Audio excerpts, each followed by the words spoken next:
video I will explain the working of Visual Environment 13.0, that is CEM1 software for one Magic T simulation. So first I have to put the license address of the system, that is 27000 at the CEM.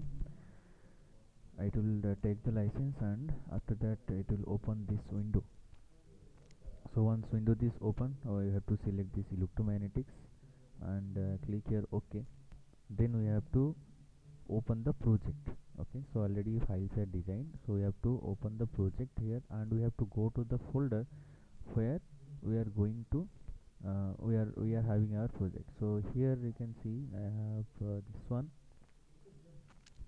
So okay, I'll open this one as my project file. So you can see here this magic T is here. So this is what the magic T will look like. So I can rotate this so you can view it in a better perspective. So this is a magic T, right? Okay, so for this what we need to do, we need to simulate this for obtaining the S parameters as well as the electric fields inside the magic tree. Okay, so for simulating, what we need to do, we need to go to the same one and then job parameters. Then here all the settings are there, you just have to run this. It will ask for that license after its CEM and click on next.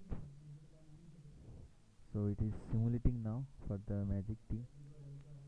What happened? It is magic screen.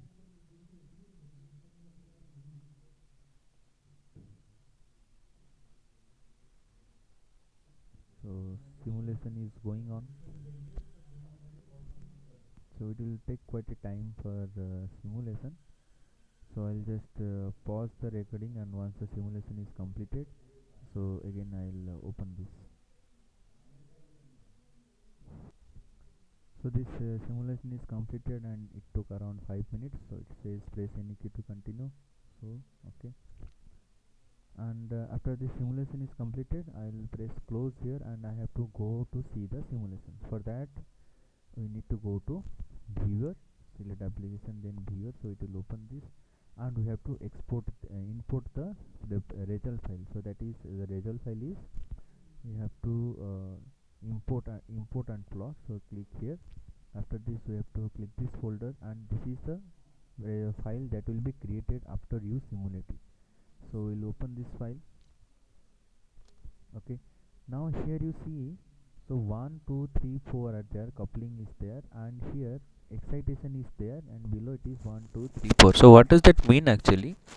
So in magic T there are 4 ports. Okay, so if there are 4 ports, obviously there will be 4 input ports and 4 output ports. We can consider that. Okay, so it says that if you give the input at port 1, if the input is at port 1, then what is the coupling happening at port 2, port 3 and port 4?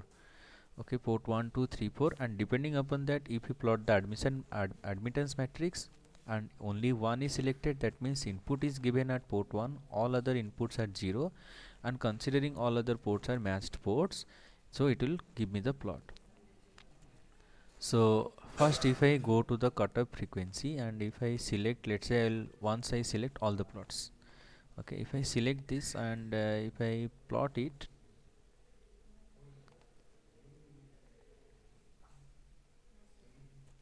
okay, so cutoff frequency will not be plotted here, the scattering matrix at 20 dB. Okay, 1 second, so I have to delete this result first. Yeah, so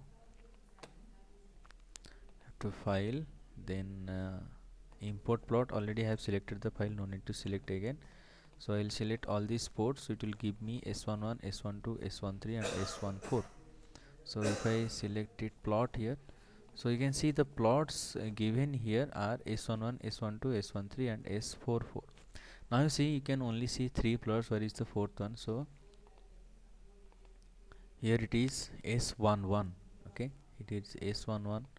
Here it is S13.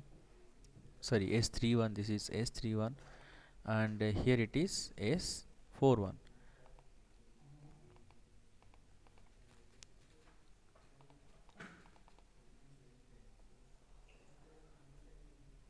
Okay, actually this S21 is merged with another one. So what we can do here is I'll delete this and we'll plot one by one again. So you can view which plot is what. So I'll select one, then I plot. So it gives me the S11 because coupling is 1 and excitation is input is given at 1.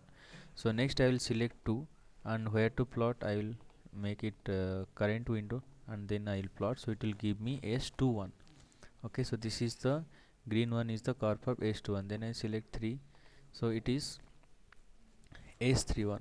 So basically S21 and S31 are exactly same. That means they are coinciding with each other. That means if you give input at port 1, then how much power will go to port 2, same amount of power is going to port 3 also. That is why this is coming same. Next S14, if I plot here, so S14 is here. So almost no power goes here. Okay, so it is so below, and half power comes here. Okay, so this is that. Then all the things are there, like radiated power, backward power, input power. If you want, you can plot. Then what you can do, you can change the excitation to port 2. Okay, and you can again plot the same things. I will make it a new window plot, not in the same one. So this plot is already, so I'll plot S11. Okay, so S11 is like this. Sorry, it will be S2, S12. S22 is like this. Okay, and this will be S33. This is S42. So it actually happened multiple plots. So what I'll do, we can just plot this in one window. All these graphs can come in one window. So how it can come, just select all at a time and plot. So it will give everything in one window. Similarly, you can change this excitation to port 4 also, and then you can select all, and then here I'll make it new window and you can plot. Okay, so this will give you S excitation is at port 4. Okay, so excitation is at port 4 we have taken. So it will give you S14, S24, S34 and S44. S44 is the yellow one. Okay, near to 0 means it is perfectly matched. So in the first one also you can see the S11 here. In this case also S11 is near to 0, much near to 0, so it is matched also.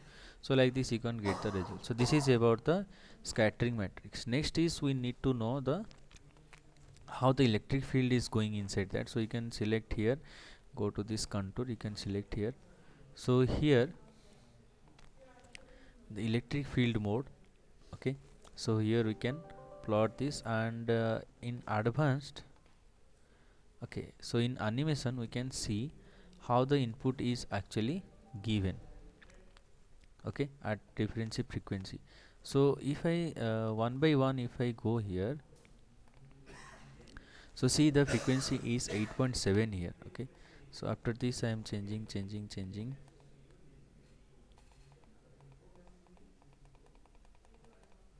So at a point there is nothing, but then it some frequency comes, because after cutoff frequency it start operating. So 8.3 there is nothing, 8.7 there is nothing.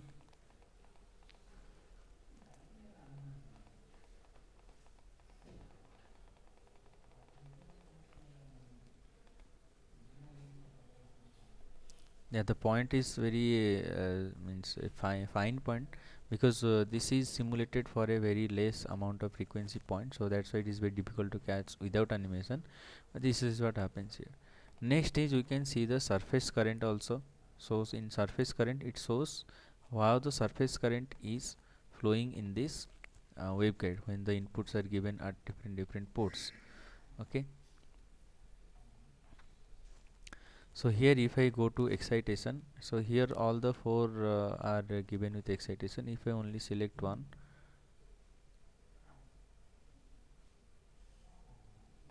and if I click OK, so only port 1 excitation is given, no other ports is excited here.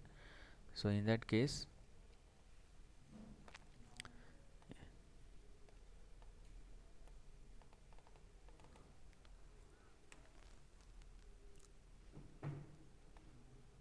So you can rotate this to see that what is how this is port 1. If you are giving signal, then what is happening.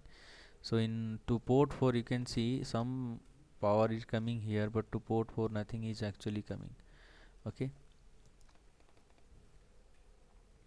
so you can stop this animation from here, and you can take a picture of this also.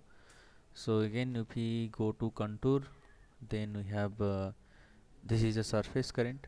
Okay, and it normalized to x-axis or z-axis or y-axis. We can select here. Okay, so I think that's all you need to draw in a magic T. Okay, with this this completes the demo for the magic T, and next I'll explain the Yagi Guda antenna.